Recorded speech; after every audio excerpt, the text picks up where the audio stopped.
이사야 40장 27절부터 31절까지입니다. 이사야 40장 27절부터 31절까지입니다. 야곱아, 내가 어찌하여 말하며 이스라엘아, 내가 어찌하여 이르기를 내 사정은 여호와께 숨겨졌으며 원통한 것은 내 하나님에게서 수리하심을 받지 못한다 하느냐. 너는 알지 못하였느냐? 듣지 못하였느냐? 영원하신 하나님 여호와, 땅 끝까지 창조하신 자는 피곤치 아니하시며 곤비치 아니하시며 명철이 한이 없으시며 피곤한 자에게는 능력을 주시며 무능한 자에게는 힘을 더하시나니 소년이라도 피곤하며 곤비하며 장정이라도 넘어지며 자빠지되 오직 여호와를 앙망하는 자는 새 힘을 얻으리니 독수리의 날개치며 올라감 같을 것이요 다른 박질하여도 곤비치 아니하겠고 걸어가도 피곤치 아니하리로다. 아멘. 오늘 이사야 40장 27절 이하의 내용을 보시면 하나님께서는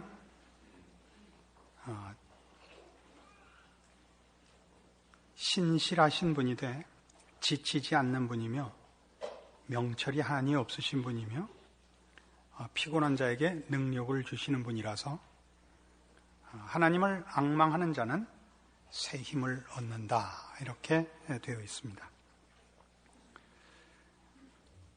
그런데 27절의 질문은 이스라엘이 하나님 앞에 원망하는 것으로 되어 있죠. 하나님은 왜 우리 기도에 응답하지 않으십니까? 왜 우리의 필요에 답하시지 않습니까? 하는 것이 질문인데, 하나님께서 하시는 답은 하나님은 지치지 않는다. 그리고 피곤한 자에게 능력을 주신다, 이렇게 되어 있습니다. 그러니까 이 답을 놓고 다시 질문을 음미해 보면 그 질문은 다만 이스라엘 백성이 하나님 앞에 도와주십시오, 우리의 이 난관을 해결해 주십시오, 그런데 하나님이 응답하시지 않았다라는 간단한 얘기가 아니고, 하나님이 지치시거나 하나님이 이제 우리에 대해서 피곤해지신 것 아닙니까? 라는 문제로 인한 왜 응답하시지 않습니까? 라는 얘기라는 거죠. 이렇게 설교를 복잡하게 해서 대단히 죄송합니다만, 약간만 신경을 쓰셔야 됩니다. 왜냐하면 하나님이 우리가 이 신경을 써서 알아먹기를 원하시기 때문입니다. 하나님이 지치신 것이 아닙니까? 하나님은 왜 대답하지 않습니까에 우리가 이렇게 곤고하고 어려운데 왜 답을 안 주십니까? 이런 우리 보통 이해하는 일반적이고 1차적인 도움의 필요성과 난관에서의 부르짖음이 아니고, 하나님은 우리한테 지치신 거죠.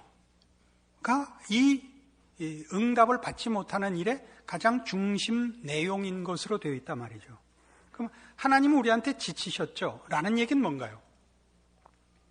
저들이 하는 이 말하자면 뭐라 그래야 될까요? 이 질문에 나오는 27절에 나오는 질문이 우리가 이제는 싫어지셨죠. 우리가 이제는 하나님 앞에 응답을 받을 만한 대상이 아닌 거죠. 라는 의미라는 거죠. 이스라엘은 지금 이 장면에서는 말하자면 바벨론 포로 앞에 있는 것입니다. 저들은 실패했고 신앙상으로 실패해서 하나님 앞에 이제 심판을 받아 바벨론의 포로가 되는 그런 배경을 가지고 있는 셈이고, 그때 저들의 부르짖음은 하나님 어찌하여 우리가 하나님의 외면을 받아서 적국에게 포로가 될 수 있단 말입니까? 왜 하나님 우리를 구원해 주시지 않습니까? 이런 간단한 것이 아니라 하나님도 이제 우리한테 지치셨죠, 이거거든요. 뭐 때문에? 계속 실패했으니까. 저들은 여러분이 잘 아시는 대로 선민이며 하나님의 특별한 능력과 간섭으로 그 애굽에서 구원함을 받은 백성입니다. 홍해를 건너왔고 하나님의 특별하신 간섭 속에 이 가나안 땅에 들어와 하나님의 나라를 세운 자들입니다.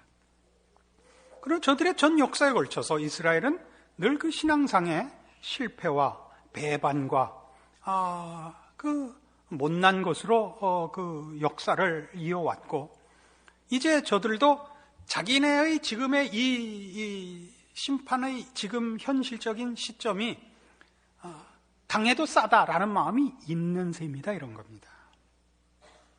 그래서 하나님의 답이 너는 알지 못하였냐 듣지 못하였냐 영원하신 하나님 여호와 땅끝까지 창조하신 자는 피곤치 아니하시며 곤비치 아니하시다 라는 답이 나오게 되는 겁니다.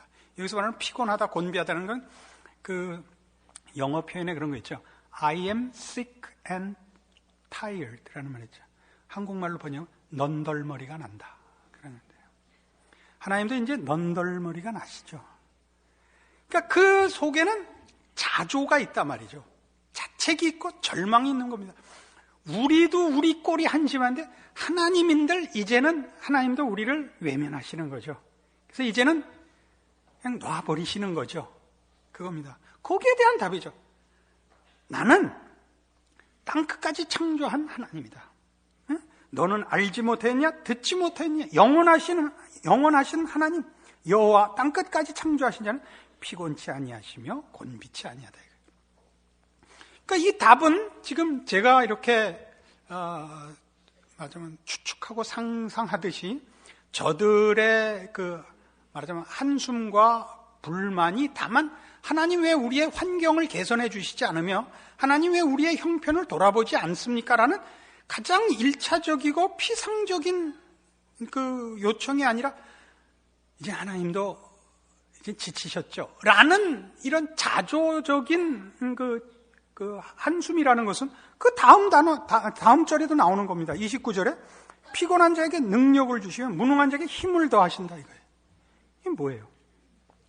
난 너희를 잊지 않으며 난 너희에게서 시선을 떼지 않으며 너희를 향한 내 약속을 잊지 않을 것이며 지친 자에게 힘을 주는 하나님이다. 그래서 이 질문이 하나님이 우리한테 이제 그 마음이 식으셨죠. 라는 것이 하나님에게 대한 질문만이 아니라 저들 스스로가 절망과 자폭의 자리에 들어가 있는 것을 우리에게 시사해 주고 있는 것입니다. 그래서 뒤에도 소년이라도 피곤하며 곤비하며 장정이라도 넘어지며 자빠지되 오직 여호와를 앙망하는 자는 새 힘을 얻는다라는 마지막 결론까지 이어지는 이유가 여기에 있는 것입니다. 이 문제는 본문에 대한 이런 이해만으로도 굉장히 힘이 되죠. 왜냐하면 우리 신앙의 현실이 바로 이 내용과 같기 때문입니다. 대부분의 신앙 현실이라는 것은 하나님 앞에서 자기의 신자된 그 현실과 실력의 그 절망으로 이어져 있습니다. 우리는 신앙이라는 것이 처음 예수 믿을 때 하나님께서 예수 그리스도 안에서 전적인 은혜와 기적으로 우리를 죄와 사망에서 구원하시고 새 사람을 만들어 주시는 그런 내용에서는 전적인 은혜와 용서를 잘 이해합니다. 그러나 그 후에 하나님이 우리를 깨끗게 하셨고 새 사람을 만드셨는데 그 다음 신앙생활에서 실패하며 못난 짓을 하며 미련하고 게으르고 하는 문제들에 대해서 우리는 어떻게 해야 되는지를 모릅니다. 아예 하나님 몰라서 죄짓고 못났었던 것은 죄인이니까 그렇다 치고 거기서 은혜가 필요하고 구원을 받아야 한다는 것은 다 이해하지만 구원을 얻고 하나님의 자녀가 되고 그의 뜻과 요구를 아는 차원에서 실패한 신앙의 현실에 대해서는 변명의 여지가 없고 어떻게 해야 되는지 물론 여러 번에 걸쳐서 회개도 하고 용서도 구하겠지만 구한 용서와 회개보다 더 많은 반복되는 실수와 더 자주 일어나는 못난 일들 때문에 드디어 나중에는 넋이 빠져버리죠. 얼이 빠져버려요. 이게 신앙생활이 맞나? 이렇게 되는 겁니다. 그래서 뜻밖의 우리가 믿는 이 신앙 고백의 교리적, 그러니까 우리가 믿는 신앙을 정리한 교리에 있어서 성도의 견인이라는 교리가 있습니다. 교회사적으로 신앙의 현실에 대한 그 이해와 성경에 대한 이해를 더 깊이 한 학문적 연구와 결합이 되어 성도의 견인이라는 교리를 만들게 되었죠.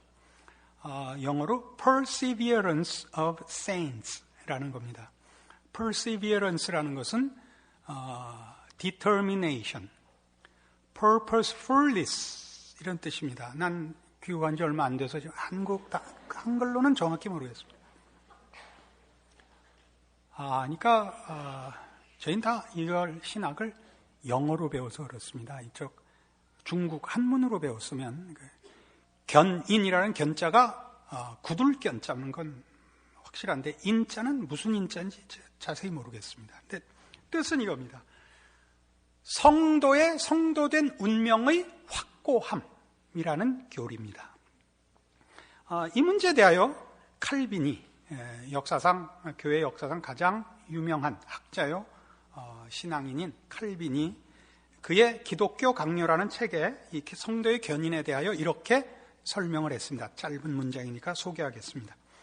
견인에 관한 성경적 약속이 없다면 부르심과 믿음도 무가치하다는 것을 우리는 경험으로 안다. 얼마나 놀라운 선언입니까? 성도의 견인, 성도에게 허락한 신앙과 구원의 확실한 궁극적 승리가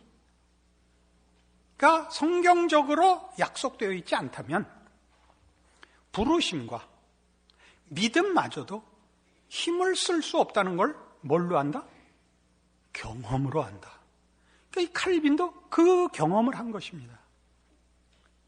우리는 신앙이 좋으면 이런 신앙의 갈등이 있을지라도 늘 이기고 혹 평생에 몇 번 실패하는 일이 있을지라도 그 다음에 회개하고 다시 일어나서는 다시는 범죄하지 않고 나아가는 것이 신앙생활이요 당연한 신자의 그 신앙 인생일 거라고 기대를 하죠. 그렇지 않습니다. 뜻밖에도 하나님은 그 예수 그리스도의 십자가로 말미암아 구원한 그의 백성들의 이 여정에 실패와 좌절을 준비하고 계십니다. 그래서 신앙의 현실은 사실은 100%라고 얘기하고 싶지만 다 모르니까 99.9%가 이 실패와 좌절과 절망의 길을 걷도록 하나님이 성도의 인생을 준비해 놓고 있다. 이렇게 말할 수 있습니다. 아멘입니다. 얼마나 다행인지 모릅니다. 나만 그런 게 아니란 게 다 같이 유급해서 좋다는 의미는 아닙니다. 이것이 정상적인 길이라는 것을 성경이 밝히고 있다는 데에서 우리는 너무나 큰 위로를 받습니다. 한국 교회는 구원에 관한 흥분과 감격 시대에 지금 있기 때문에 그 다음 얘기를 아직 안 하고 있는 것으로 보입니다. 그래서 대부분의 교회들은 이 구원받은 성도의 감격과 흥분의 상태에서 신앙을 논하고 있어서 나가자, 싸우자, 이기자, 죽이자 이렇게 되어 있습니다. 그러나 우리 조금 더 신앙의 연륜이 쌓여보면 신앙이란 건 나가자, 싸우자가 아니라 아이고 죽겠다. 그 정상이더라 말입니다. 그런데 그 말을 못하죠. 왜 저기 지금 그 험한 단어밖에 떠오르는 게 없어서 그러는데 근데 어떻게 우리가 아이고를 하겠습니까? 최소한 입이라도 닫고 있어야죠. 그래서 우리는 모두 우리의 신앙이 비정상이고 나만 특별히 신앙이 나쁜 것이 아닌가라는 사실은 자책과 절망과 체념 속에 있을 수 있습니다. 저에게도 이것은 예외 없는 경험이라서 제가 이런 설교와 이런 문제에 대한 해답에 저도 사실 많은 위로를 받고 있다고 고백할 수 있습니다. 성경적인 근거를 가장 중요한 두 가지만 댑시다. 빌립보서 1장 6절입니다.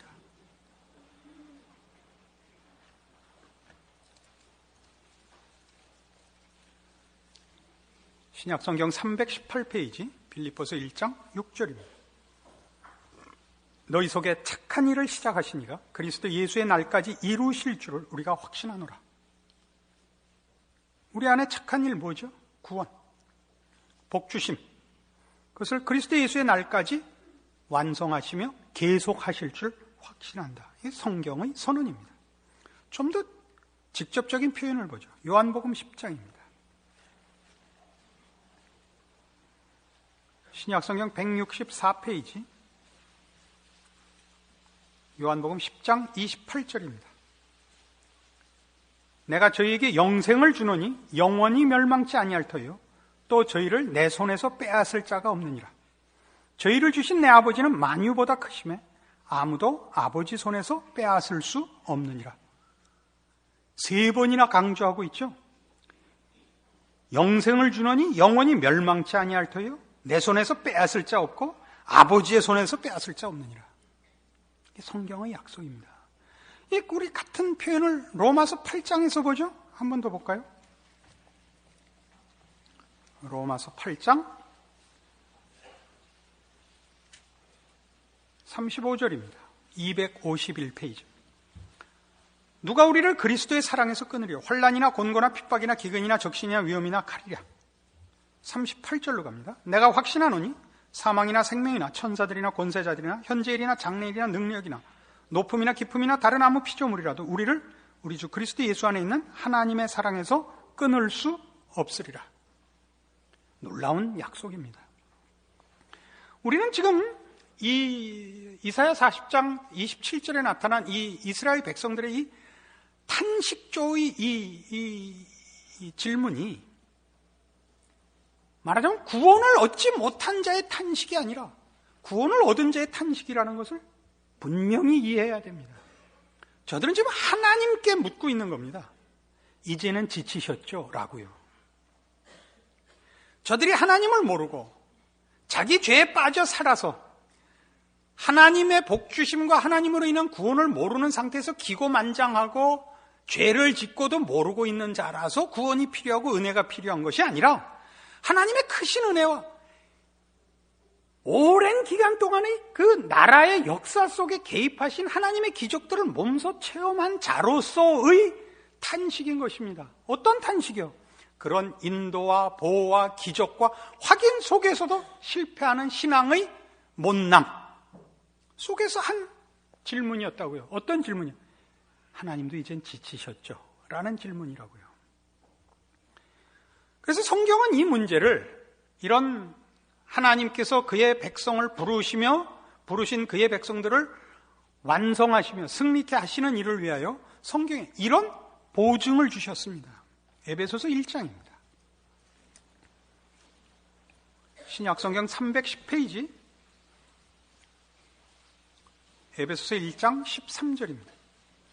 그 안에서 너희도 진리의 말씀 곧 너희의 구원의 복음을 듣고 그 안에서 또한 믿어 약속의 성령으로 인치심을 받았으니 이는 우리의 기업의 보증이 돼서 그 얻으신 것을 구속하시고 그의 영광을 찬미하게 하려 하심이라. 성령을 보증으로 주셨대요. 보증이란 뭐예요? 여기서 말한 보증이라는 건 그 보증금이라는 뜻입니다. 계약금. 계약금이란 건 뭐죠? 전체를 지불할 약속으로 먼저 맡긴 돈이죠. 그러니까 성령께서 우리 안에 오신 것은 우리에게 무슨 보증으로서 오시느냐? 우리에게 허락한 구원의 완성과 승리를 우리에게 확신시키기 위하여 와 계신다 이겁니다. 로마서 8장에는 이 문제를 이렇게 길게 더 자세히 설명하고 있습니다. 249페이지 로마서 8장 9절입니다. 만일 너희 속에 하나님의 영이 거하시면 너희가 육신에 있지 아니하고 영에 있나니 누구든지 그리스도의 영이 없으면 그리스도의 사람이 아니라. 입니다.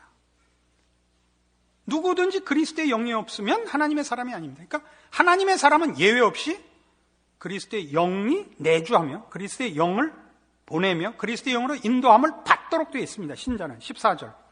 무릇 하나님의 영으로 인도함을 받는 그들은 곧 하나님의 아들이라. 이거죠. 그래서 26절. 이와 같이 성령도 우리 연약함을 도우시나니 우리가 마땅히 빌 바를 알지 못하나 오직 성령이 말할 수 없는 탄식으로 우리를 위하여 친히 간구하시느니라. 그러니까 성령께서 오셔서 뭘 해요? 나를 지키시며 책임지는 일에 성령 하나님께서 역할을 하시는 겁니다. 그러니까 나를 나 혼자 책임지지 않도록 만드셨다 이런 뜻이죠. 구원 얻은 모든 하나님의 자녀들은 성령 하나님이 오시사 그를 지키십니다. 그의 운명과 그의 생애를 지키십니다. 우리가 마땅히 빌 바를 알지 못해도 성령께서 우리를 위하여 기도하심으로, 말하자면 나는 나 혼자 하는 일로만 내가 되는 것이 아니라 성령으로 인하여 내가 보존되며 하나님의 구원의 유효함과 승리로 지켜지도록, 말하자면 장치되어 있는 셈입니다. 이것이 성도의 견인의 교리입니다. 그럼 우리는 이렇게 얘기할 수 있습니다. 만일 우리가 우리를 혼자 책임지지 않고 성령 하나님께서 책임지며 나의 성공과 실패에 상관없이 우리의 구원과 운명과 승리가 주의 약속에 의하여 확실하다면 우리의 믿음 생활은 무슨 가치가 있는가? 믿음이라는 걸 어디다 써먹으며 무엇에 필요한가? 라고 여러분 금방 물어볼 수 있습니다. 원래는 선생님이 설명을 하면 학생들이 이 부분을 질문을 해야 되는데 그냥 질문이 안 나올 게 뻔하니까 제가 다 합시다. 믿음이란 이런 것입니다. 우리 하나님께서 나에게, 내가 잠실 야구장 앞으로 나갈 테니까 12시에 만나자 그랬습니다. 우리가 하나님은 신실하시며 그 약속을 지키시는 분인 줄 알기 때문에 12시에 약속된 장소에 나가서 하나님을 만납니다. 이게 믿음입니다. 나가는 게 믿음입니다. 나가는 게 믿음이라는 건 무슨 얘기냐면 내가 나가기 때문에 하나님이 오시는 건 아닙니다. 내가 안 나가면 하나님이 안 오시는 것도 아닙니다. 하나님은 약속을 인하여 오십니다. 그가 하신 약속을 지키시는 분이기 때문에 오십니다. 12시에 잠실 야구장 앞에 오십니다. 나가면 그를 만납니다. 안 나가면 그를 못 만납니다. 나가면 그가 오시고 안 나가면 안 오신 게 아니라 만나고 못 만나고를 하죠. 내가 만나든 못 만나든 하나님은 약속을 지키고 계시죠. 이해하시겠습니까? 못해도 좀 한 것 같이 표정을 지어주시겠습니까? 믿음은 바로 이겁니다. 하나님은 우리가 나가서 만나지 않고 믿음을 행사하지 못해서 하나님의 오심과 약속에 대하여 내가 나가서 확인을 하지 않아도 하나님은 그 약속을 지키십니다. 못 만나면, 믿음을 쓰지 않아서 내가 나가지 않아서 하나님을 못 만나면 하나님이 우리에게 하신 약속을 누리지를 못합니다. 약속이라는 사실이 생겼다 말았다 하는 문제가 아니라 그 약속의 내용들을 내 것으로 가지는 일, 내 것으로 누리는 일에 우리의 믿음이 결정적인 역할을 합니다. 내가 믿음이 없어서 안 나가서 만나지 못해도 결과적으로는 하나님이 오셨고 약속을 이행하실 거라면 무슨 차이가 있습니까? 라고 그래도 묻고 싶지 않습니까? 이런 차이가 있죠. 나가서 만나지 못한 관계로 우리는 마치 약속이 무산된 것 같고 약속에서 배제되어 있는 실패자의 처지를 가지게 됩니다. 실상은 아닌데. 실상은 그렇지 않으나 우리는 패배자고 내어 쫓긴 자의 심정으로 살게 되고 나중에 보니까 아니었다를 알게 되죠. 어느 날. 그럼 뭐를 속았다 이럴 거예요? 억울하다 이렇게 할 겁니다. 그걸 믿음을 지키면 그 약속과 그 하나님의 약속의 결과들에 대한 것을 누리며 살죠. 승자의 처지로 살죠. 우리의 신앙은 결국 그 싸움입니다. 여러분이 자기도 모르게 자신의 신앙에 대해서 체험하며 자기 스스로에 대해서도 절망하면서도 그래도 이렇게 주일이 되면 나오는 이유가 뭡니까? 계속 나오는 이유는 딴 데 갈 데도 물론 없죠. 캥기니까. 정말 하나님이 아직도 날 받아주실까? 내가 기도하면 들어주실까? 아직도 생명책에서 지워버리지 않으셨을까라고 불안해하면서도 그 불안은 어디서 온 거죠? 여러분이 하나님의 약속과 성경의 가르침에 대해 아직 무지한 탓입니다. 그러니까 믿음은 무엇 위에 서 있죠? 1차적으로 약속 위에 서 있죠. 약속에 분명해야 됩니다. 그 다음에는 그 약속을 여러분이 자기 것으로 가지는 믿음을 동원하셔야죠. 근데 우리는 지금 이중적인 고통 속에 있습니다. 이 약속의 내용에 대해서 한국교회가 다 설명하고 있지 못합니다. 그래서 우리는 정상적인 신앙인의 길을 걸으면서도 실패자라는 갈등 속에 있고, 그 다음에는 우리에게 허락된 것을 자기의 것으로 가지는 이 약속의 장소까지 가는 문제의 간격을 극복하는 걸 모릅니다. 무슨 얘기냐? 모든 약속은 시간과 장소라는 간격이 있습니다. 약속된 장소에 가야 되고 약속된 시간이 되어야 합니다. 믿음은 뭐냐? 그 시간과 장소라는 간격을 메꾸는 것이죠. 그건 그 장소, 그 시간이 돼야 결과되어질 것입니다만은 믿음을 가지면 시간과 장소를 뛰어넘는 그 내용과 결과를 지금 누리게 하는 효능이 있죠. 히브리서 11장에 이렇게 그 문제를 그래서 이 믿음을 정의합니다. 정확히 지금 제가 설명한 그대로입니다. 364페이지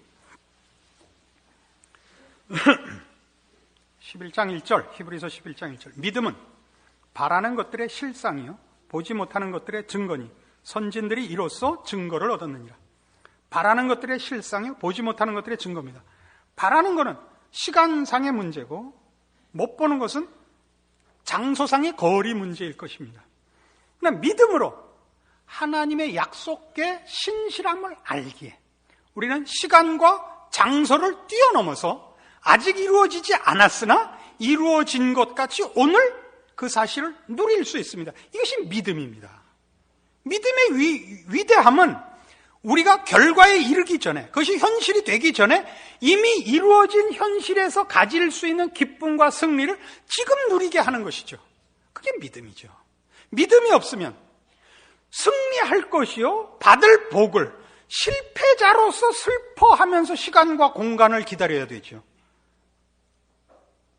우리는 이 일을 위하여 어떤 준비를 해야 된다고 생각하십니까? 우리 오늘 이사야 40장 마지막 31절에 이렇게 되어 있죠.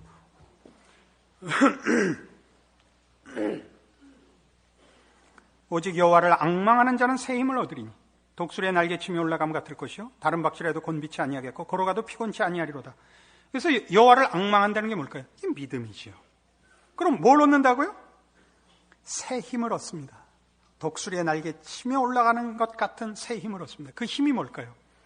그리스도 예수 안에서의 우리의 승리입니다. 이 세상의 그 무엇, 아까 우리 로마서 8장에서 본 식으로 이 세상의 그 무엇도 하나님의 은혜와 사랑으로 부름받은 신자의 행복과 승리를 방해할 것이 없습니다. 그것이 우리로 하여금 궁극적인 승리를 끌어다가 지금 나의 못남과 환경의 어려움과 우리가 아직 극복하지 못한 믿음상의 연약함으로 빚어지는 실패와 좌절에서도 불구하고 승리를 구가하게 하며 즐기게 하는 것입니다. 그게 믿음이죠. 믿음의 승리라는 건 현실을 잊고 외면하고 약 먹고 저기 가서 혼자 햇소리 하는 거 아닙니다. 그런 걸 믿음이라 그러지 않습니다.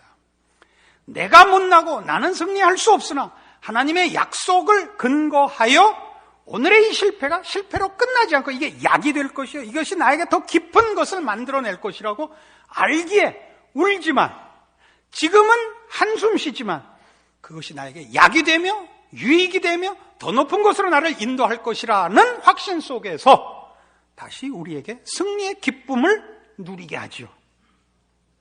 그게 성경의 약속입니다. 화란의 신학자 벌커프라고 있습니다. 아주 유명한 신학자입니다. 이 사람이 견인에 관하여 이렇게 설명을 합니다. 견인이란 신자들 안에서 역사하시는 성령의 활동이며 이로써 하나님께서 신자들의 성령 안에서 시작하신 일이 끝까지 계속되어 완성에 이르게 함을 가리킨다. 이것들은 다, 이런 교리적인 표현들은 다 성경의 내용을 잘 정리한 것이며 아까 칼빈에서 본 바와 같이 기독교 역사 속에서 모든 성도들이 실제로 체험한 현실인 것입니다. 우리는 완성을 향하여 지금 나가고 있고 하나님의 복된 약속을 소유하고 있습니다.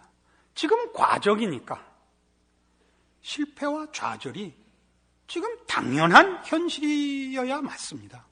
벌써 승리면 그럼 죽은 사람이죠.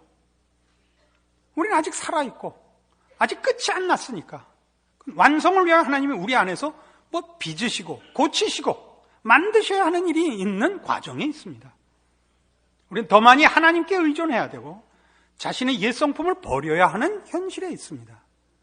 우리는 울 게 더 많고 한숨 쉴 게 더 많지만 오늘 이사야 40장에서 보는 바와 같이 우리를 향하신 하나님의 사랑과 관심은 지침이 없고 끝이 없고 우리를 향한 그의 사랑을 막을 자 없다는 것을 확인한다면 우리가 오늘 해야 할 것은 우리의 절망이 절망이 아닌 것이요 우리의 못난 것이 우리의 운명을 좌우하지 않는다는 확신 속에서 믿음을 동원하여 신자된 운명이 가지는 하나님의 약속으로 말미암는 승리와 결국을 내다보는 믿음의 눈으로 힘으로 우리의 신자된 현실을 하나님의 사람으로 이길 줄 아는 지혜와 믿음을 가져야 할 것입니다.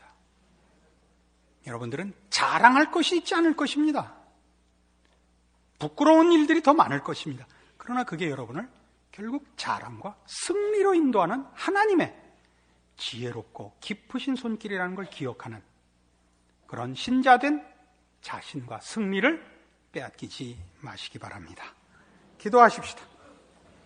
하나님 아버지 은혜를 감사합니다. 하나님이 우리 아버지시며 우리가 그 자녀이니 성경의 모든 약속을 동원하여 주 앞에 감사하며 우리의 실패와 못난 것과 절망으로 인하여 좌절하지 않기로 약속합니다. 그러나 우리의 못난 것과 실패를 그냥 가볍게 넘기지 않고 그 속에서 더 많이 우리를 버리고 세상을 버리고 우리 하나님을 의지하며 은혜를 구하며 말씀으로 자신을 채찍질하는 신앙상의 결심과 분별과 지혜와 노력을 약속합니다.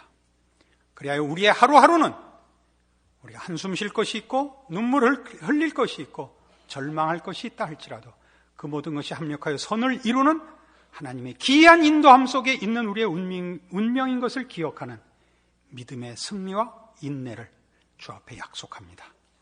주께서 우리의 삶을 지키시는 유일한 우리의 아버지신 것을 기억하는 믿음으로 이 모든 일에 넉넉히 이기는 우리의 신앙의 현실이 되게 하여 주시옵소서. 지금은 우리 주 예수 그리스도의 은혜와 하나님 아버지의 극진하신 사랑과 성령님의 교통하심이 하나님을 아버지라 부르는 자의 복된 운명과 현실과 믿음의 순간들을 기억하고 복된 약속으로 말미암는 승리와 감사를 약속하고 돌아가는 심령들 위해 영원토록 함께 있을지어다. 아멘.